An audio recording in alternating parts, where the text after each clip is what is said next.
Hi, everyone. Welcome back. I hope you enjoyed the food, and if you didn't, it wasn't my fault. And if you did, I did everything by hand. Yes, absolutely. Totally not pre-bought frozen stuff at all. So I want to introduce our keynote speaker, Tracey Labgold from Keshet. We are very lucky to have her because she's kind of amazing. Tracey has spent her career as an educator and facilitator, dedicated to create. I thought I was, but apparently not enough. I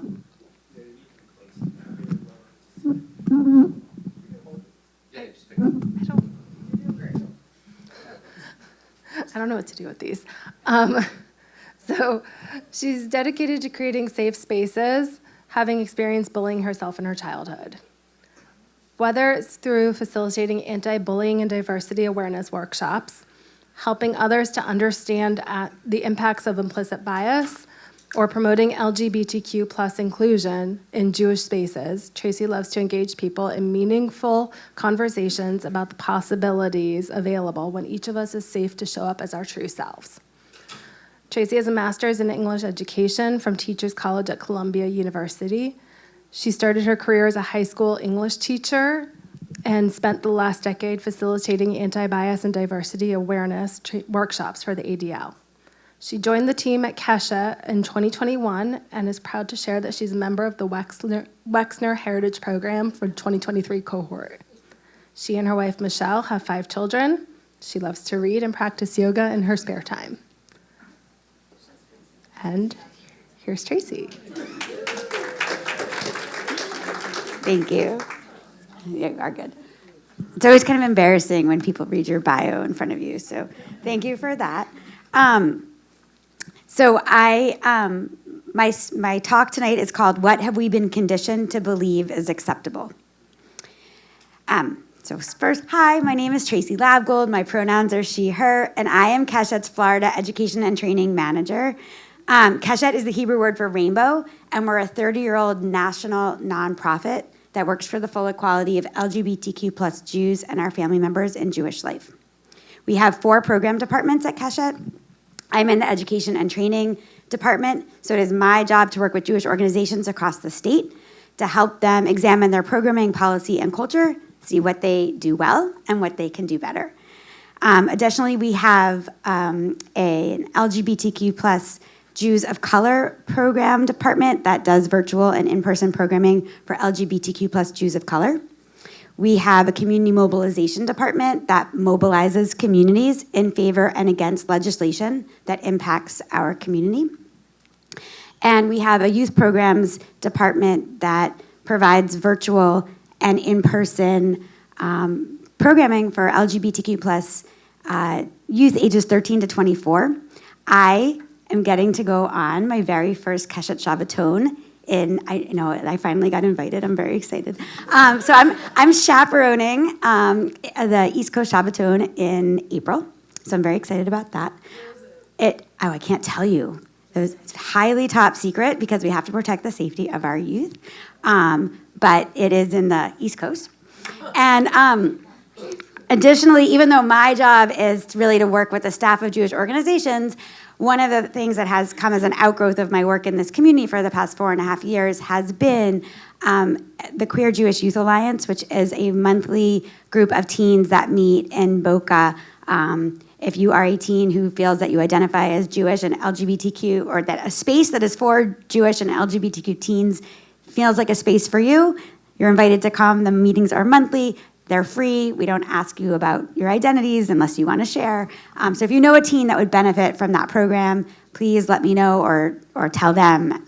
We want to make sure everyone in the community knows about it. So at Keshet, we do all of our work through the lens of Jewish values. You may have noticed that I put some swag out on the table where the food was. Hopefully you took some stickers and some other things. If not, you can check them out afterwards. One of the items that I put out on the table was a postcard that has the list of 7 Jewish values that we use to inform our work. But I wanted to highlight 3 of them for us this evening. The first one is B'Tselem Elohim, which is the idea that we're all created in the image of God. And sometimes people use B'Tselem Elohim to talk about the ways in which we are all the same. But when I think about B'Tselem Elohim, I like to think about the idea that one God created each of us, and each of us is different from the other. Not even identical twins are the same person. And I think that it is that spark of uniqueness inside each of us which is where we find the divinity that resides among us. And recognizing and lifting up that spark of divinity is, I think, where we find a lot of joy and power. The other goal, the other Jewish value I wanted to mention is the idea of Kol Yisrael Aravim Zeh Bazeh. Kol Yisrael, all Israel, all Jews, all Jewishly adjacent. Aravim is the Hebrew word for guarantor. Zeh Bazeh, one for the other. That we are instructed to take care of our community. We are to guarantee each other's safety, each and every one of us. And then the third one that I always like to talk about is the idea of kavod, that often is translated as respect, but really can also be defined as glory. And that when we care for and respect and recognize that each one of us is created B'Tselem Elohim in the image of God, we're really treating each other with glory. So even when we don't necessarily understand somebody else's viewpoint, somebody else's identity, anything about them, remembering that they are still endowed with that kavod, that glory, is really powerful. So that's a little bit about Keshet and the work that we do. I want to bring us into the topic for this evening. So I would love a volunteer to just share in a couple of sentences the version of Purim that you learned about when you were dressing up in costumes in preschool. What was that version of Purim? Brave volunteer.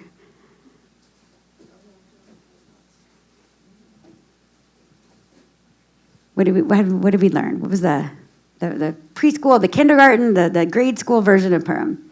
Not Louis, because if Louis shared earlier that he remembers the disturbing parts from first grade, that scared me a little bit when you made that comment. Yeah, I could imagine. Okay, Melissa, thank you.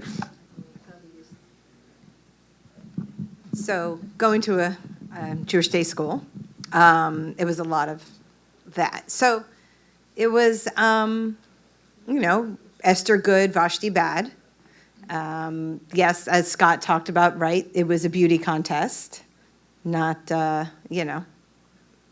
trafficking. And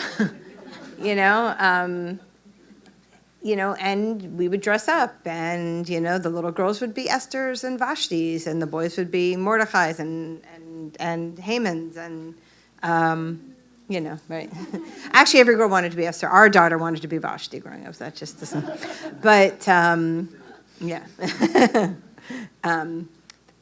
So, there were all these songs about Vashti with pimples on her face and, whatever. Wait, wasn't that one of the ones? Mm-hmm. Anybody remember that one? Know that one? No? I don't know. Oh, no. Right, yes. That's from our kids' preschool years. So that's what I remember. Thanks, Susie. Right. Thank you so much, Melissa. Right, Vashti bad, Esther good, Haman bad, right? And the Jews are saved. All of it. Okay, just wanted to make sure we were on the same page for that. In this version of the story that we tell our children, Vashti is bad, Esther is good. Mordechai tells Esther what to do. She realizes this is her moment, and she does it. King Ahasuerus does the right thing, and the Jews are saved. It is a beautiful story. It is also incredibly simplistic and leaves out much of what actually happens. To me, it begs the question, how do we tell our stories? What is kept in? What is left out? Whose voices do we prioritize? Whose voices do we not even hear? What have we been conditioned to believe is acceptable? I want to consider these questions in relation to the Purim story, but I want to set the stage a bit first. To start, we need to discuss the term queer. So I know that the term queer is a word that for many, many years was used as a derogatory term. It was used to insult, to demean, and to hurt people. And so I know for a lot of people that that word brings pain and discomfort. And so I apologize. I'm going to be using it a bit tonight. The definition of the word is sort of an umbrella term for the LGBTQ plus community. LGBTQ is a very unwieldy acronym. I'm a professional Jewish lesbian. I have to say it 70,000 times a day. And it does not roll off the tongue. And it doesn't encompass all of the identities that, it just doesn't hold all of the identities. So the word queer is an umbrella term that is much more expansive. And it also is not as specific, so that you don't have to necessarily share intimate information about your identity when you use this umbrella term. I once heard it defined as uncommon possibility. And I loved that because the idea of what is possible, right, pushes at what we've been conditioned to believe we are supposed to do. So knowing that queer has been reclaimed, it is a word that is really in use again, particularly by the young people, but not just by the young people. And so if there's a young person in your life who's using it and it's a word you don't love, engage them in a conversation about why that word is important to them and let them know how that word feels for you. But it's a word that people who don't hold that identity are still invited to use, unlike some other reclaimed terms, as long as you use it with a desire to affirm and care for the person you're using it with. So we're going to use the term, and I apologize if that causes some pain for you. Considerations of who has and haven't been included are often painful, and you've invited me here, as I understand it, to spice things up. So we know that LGBTQ plus people have been around forever. One of the ways we know that is that the Talmud speaks of no fewer than 7 genders, including male, female, those having both male and female characteristics, those lacking sexual characteristics, and so on. In the very binary world of Jewish law and ritual, the rabbis understood that not everyone fits into the 2 categories of man and woman. And so the Talmud expounds on these additional identities. One way to queer Torah or text is when we read LGBTQ plus people into the stories. An obvious example of this is the great love between David and Jonathan in 1 Samuel, where chapter after chapter we read Jonathan loved David as himself. And we see the lengths that Jonathan will go to protect David from his father. Another example is that the words used in the Torah to describe Joseph's coat of many colors, ketonet pasim, are the same words used to describe Tamar's coat. Some understand this to mean that there is something feminine about the way that Joseph dressed. When the Bible describes Joseph as well-built and handsome in Genesis 39:6, it uses language that is often used to describe women in the Bible, such as Rachel, furthering the idea that Joseph might be gay. In the Talmud, the relationship between Reish Lakish and Rabbi Yochanan is often read as a love story. We can delve into these examples and more another time, but they are all there, and there are plenty of them, even if they weren't the stories that we learned in religious school. And why didn't we learn about them in religious school? Because there are also very firm societal ideas about what a family looks like, about how a person should dress, who they should love, and what they should aspire to be when they grow up. Whether or not those firm societal ideals come from Torah or from Christianity or from general societal mores, they affect the way that we read, interpret, and understand our texts. They affect what we have been conditioned to believe is acceptable. The word queer first appeared in Scotland in the 1500s. It is believed to stem from the Middle Low German word. I know you know a lot of languages. Does anyone here speak German with a German accent? Yes? Okay, the word that is spelled Quer or Kweer in transliteration. Thank you. Can you say it again more loudly? Actually, hold on. Let's give you the microphone. Quer. Thank you. Excellent. I could not do that. I appreciate you. Now I have to find where I am. Translates to oblique, crosswise, or off-center. So the other way that we can queer text is to read it crosswise or subvert the stories. This way to read text seems meant for the story of Purim, the topsy-turvy holiday where the day intended for our destruction becomes a day of victory and deliverance. As we learn the Megillah, Esther chapter 9, verse 1, and so on the 13th day of the 12th month, that is the month of Adar, when the king's command and decree were to be executed, the very day on which the enemies of the Jews had expected to get them in their power, the opposite happened, and the Jews got their enemies. But we can't start with the end of Megillat Esther. We have to start querying near the beginning. So in chapter 1, verses 10 and 11, King Ahasuerus ordered his attendants to bring Queen Vashti before the king, wearing a royal tiara to display her beauty to the peoples, for she was a beautiful woman. As a child, I learned that Vashti was ordered to dance naked for the king, which is why she refused, which is an excellent reason to say no. But this verse says nothing about Vashti dancing or being naked. What we know from verse 9 is that Vashti was hosting a royal banquet for the women in a separate part of the royal palace. Vashti's voice is not recorded in the Megillah. We don't hear from her directly. We can only infer her motivations through the words of the men. Perhaps the women in Vashti's banquet were in the middle of planning to overthrow the king. Maybe they were playing a high-stakes game of poker. Perhaps they were practicing a complex rhythmic gymnastics routine. Maybe they were just enjoying a break from the men. We don't know why she said no, but she did. And the response? Verse 17 tells us the queen's behavior will make all the wives despise their husbands. The king's attendants tell him that the simple act of a woman saying no to her husband will cause all of the women to revolt.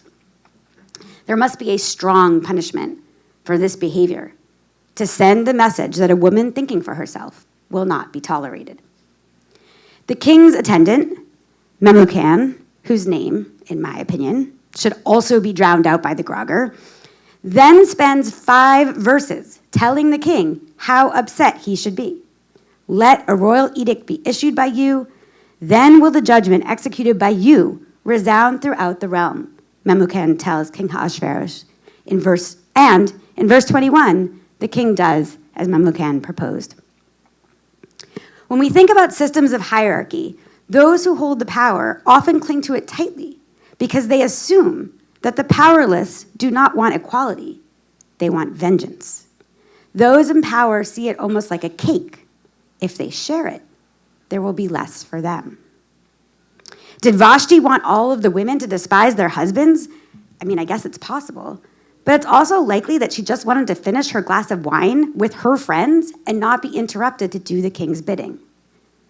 We know that if we pick on a group that is already at the margins, it is harder for them to fight back. That is why bullies don't pick on the popular kid or the star athlete. It is much easier to bully or control those who don't have access to power. And in this tale, it is the women who are voiceless. There are 2 lessons that I believe we learn from this chapter that set the tone for the rest. 1, our voices matter. Using them to honor ourselves and lift others up can and will make a difference and upset systems of power. 2, this king doesn't really seem to have too many of his own opinions. It seems like he's letting the people around him make his decisions. In chapter 2, we meet Esther. But before we do, we get a bit of King Ahasuerus' inner monologue. When the anger of King Ahasuerus subsided, he thought of Vashti and what she had done and what had been decreed against her.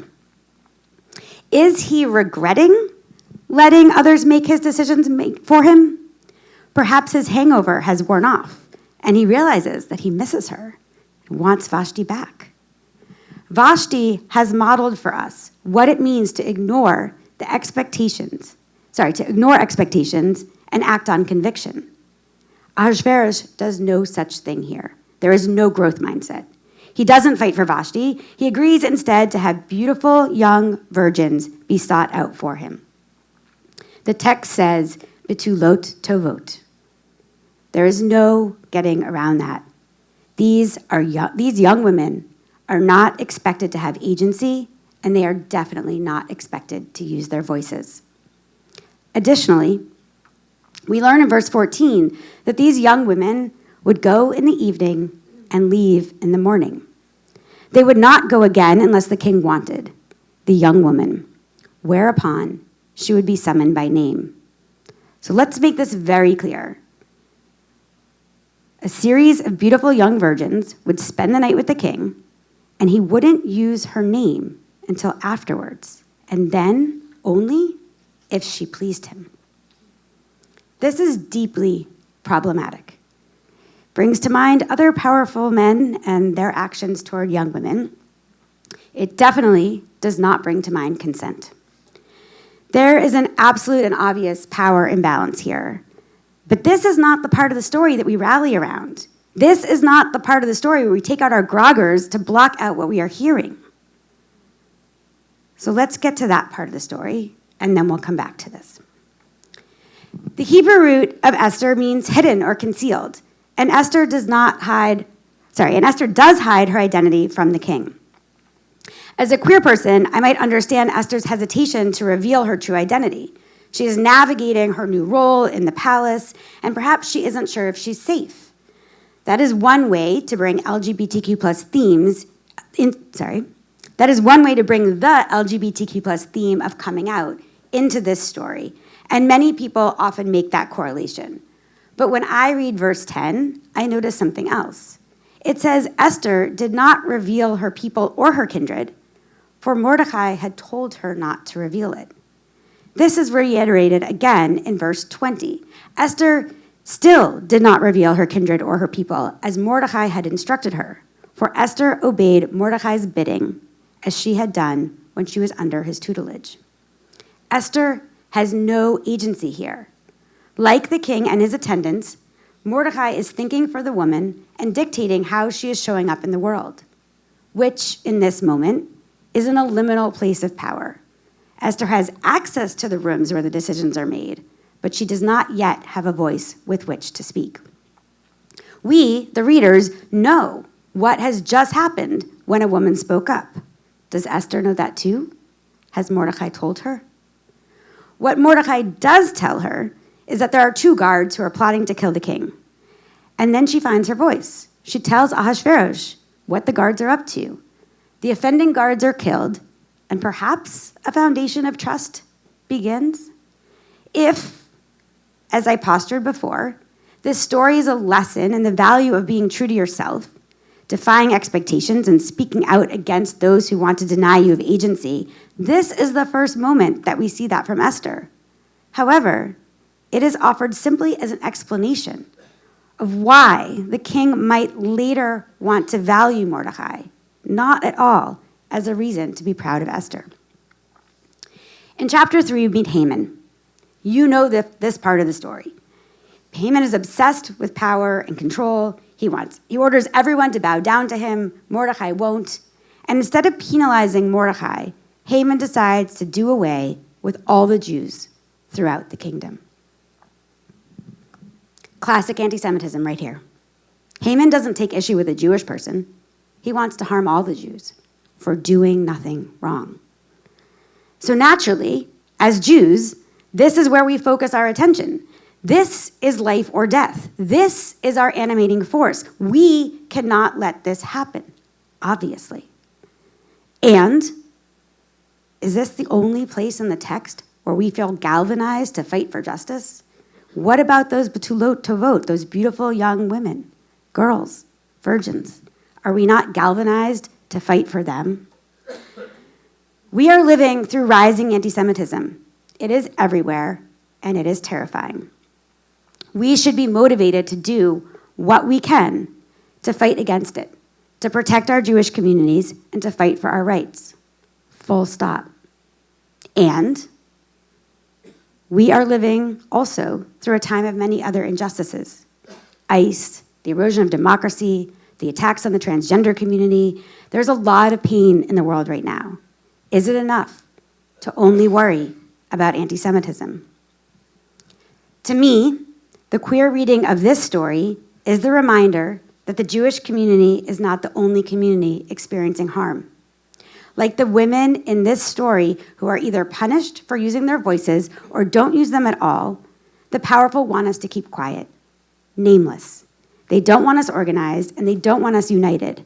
That way, it is much easier to maintain the structural hierarchy. The queer reading is to recognize that our communities are intersectional, that there are Jewish women like Esther whose harm is compounded because they hold multiple identities. I have a lot of questions. I want to know why the men in the story use their power to oppress and silence young women. I want to know why they're allowed to act that way.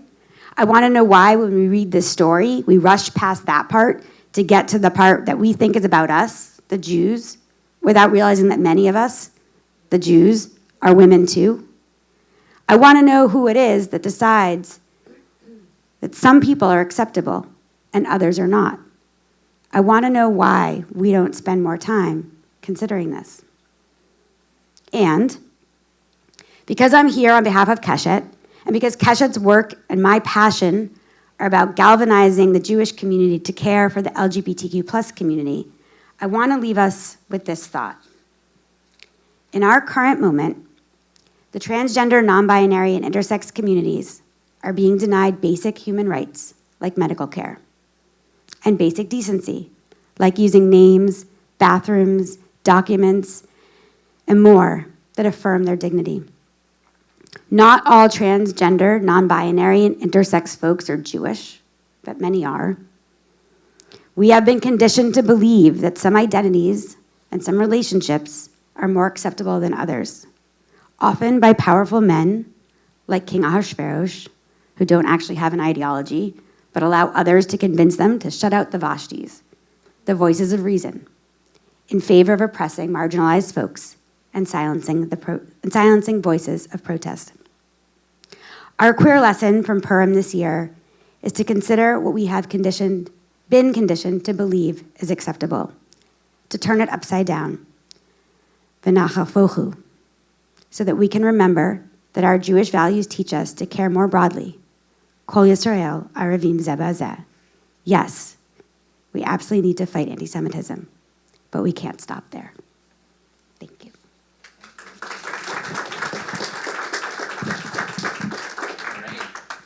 Thank you, Tracey. That was incredible.